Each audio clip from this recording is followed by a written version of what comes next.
This is an issue that's going to affect everyone in the civil service.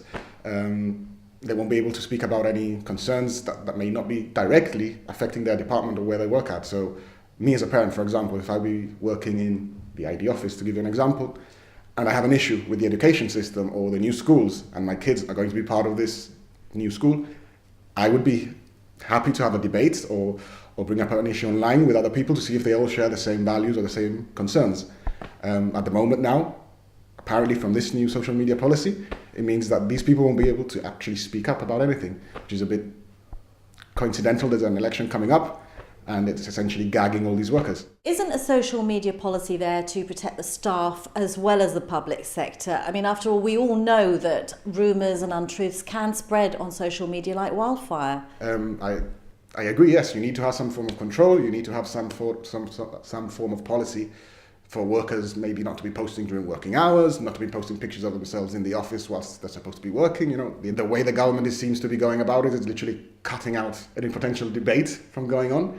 And it's very hypocritical because there is a video from 2011 when the GSLP was in the opposition, where Fabian himself is basically doing a party political broadcast, and he's talking about free speech and how people under the GSD feel like there's retribution for anything you might say online. And he promises that this won't happen under a GSLP government. So what do you think the government's motivation is behind this latest social media policy?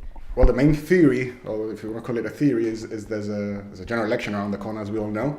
So this is a way to protect themselves. They're gagging every single civil servant in the government, and they won't be able to speak about anything online. Or Sano himself has had a very open contempt against the public sector workers. Could this be backdoor gagging? Together Gibraltar's policy is to put in place protections in respect to the department where the employee is currently working. How does that protect the rest of the public sector when they move around from department to department?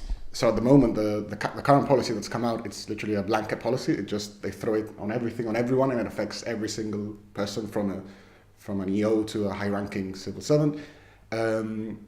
Logically, if people do move from department to department, and obviously as you move into another department, you'll end up following some new guidelines relevant to your new department. The way to go around it is basically having the person maybe sign another agreement saying, you know, everything, if you go from health to education, everything that's you've been following in health, it still stands. You can't just move to another department and see it as an excuse to just go public with everything. There is sensitive information, and there needs to be some form of protection. I understand that. But that protection shouldn't come at the cost of open, free speech and democracy and being able to debate or talk about Brexit or talk about any other issue that affects you or your family.